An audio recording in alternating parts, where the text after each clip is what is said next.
বন্ধুরা দেখো তেলটা গরম হয়ে গেছে। এখানে চিকেনের ছাড় রান্না হচ্ছে, তার জন্য একটু আলু দিয়ে হবে। আলুটা ভেজে নেওয়া হচ্ছে। খুব বেশি আলু যাবে না, অল্প আলু যাবে। একটু নুন আর হলুদ দিয়ে ভালো করে ভেজে নেবে।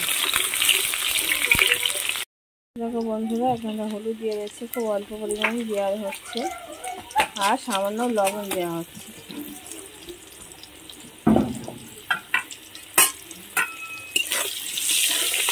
দিয়ে আলুটাকে একটু লাল লাল করে ভেজে নেওয়া হবে। আলুটা ভাজা হয়ে এসেছে, দেখো তোমরা দেখতেও পাচ্ছ লাল লাল হয়ে গেছে। এবার আর মিনিট খানেকের মধ্যে আমি আলুগুলোকে তুলে নেব।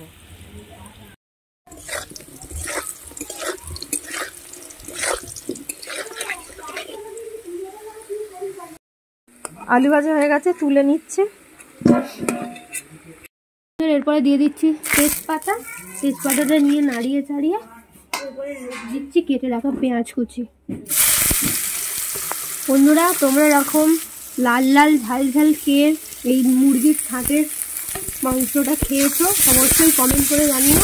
আর না খেয়ে থাকলে অবশ্যই কিন্তু এই রেসিপিটা তোমাদেরই জন্য। তোমরা এটা দেখে বাড়িতে বানিয়ে খেয়ে দেখো আর অবশ্যই কিন্তু কমেন্ট করে জানিও কেমন লাগলো।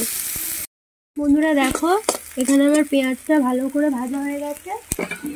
এরপরে বেটে রাখা রসুনটাকে আমি দিয়ে দেব। দিয়ে এটাকে 1 মিনিটের মতো নাড়বো।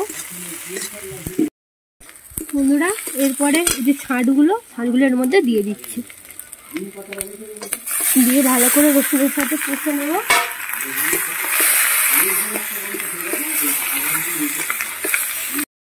বন্ধুরা এরপরে আদা বাটাটা দিয়ে দিচ্ছি।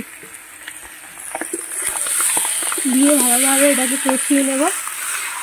ছাঁটকে যত ভালোভাবে কষানো হবে ততই খেতে স্বাদ হবে। বিশেষ করে এই কাঠের জ্বালানিতে উনানের রান্না এর টেস্ট তো আরোই ভালো হয়।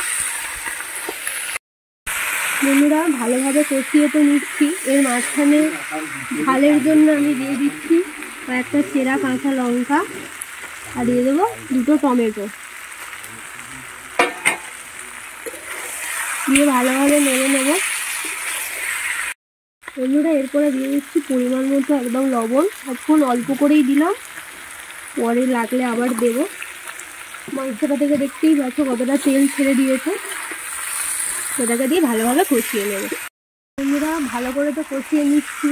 এর থেকে যাতে আরও তেল ছেড়ে আসে, এটা যাতে তাড়াতাড়ি সেদ্ধ হয়, তার জন্য এখানে কিছুক্ষণের জন্য ঢাকা দিয়ে রেখে দেবো।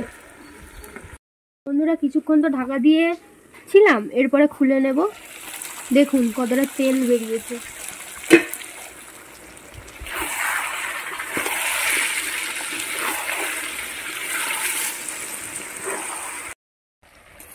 বন্ধুরা দেখো ভালো করে তো কষিয়ে নিয়েছি। আর তোমরা দেখো কত এর মধ্যে থেকে তেল বেরিয়েছে।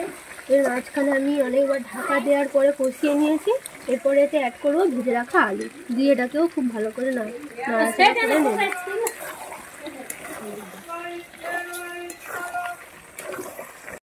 চলো এবার খুলে দেখা যাক।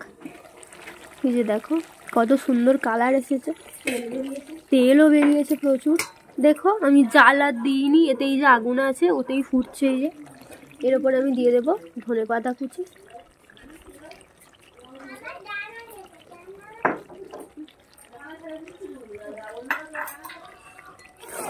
বন্ধুরা বাড়িতে কিন্তু অবশ্যই তোমরা ট্রাই করে জানাবে কেমন লাগলো। আর নিত্য নতুন রান্নার রেসিপি পেতে গেলে আমাদের আওয়ার লাইফ অ্যান্ড কুকিং চ্যানেলটিকে সাবস্ক্রাইব করে আমাদের পাশে থেকো। আর বন্ধুবান্ধবদের সাথে শেয়ার করে দিও। আর যারা চ্যানেলে নতুন তারা অবশ্যই সাবস্ক্রাইব করে দিও। এরপরে গরম মশলা দিয়ে দিচ্ছি বাটা। একটুখানি নেড়ে দেবো, নিয়ে আর চাপা দিয়ে রেখে দেবো।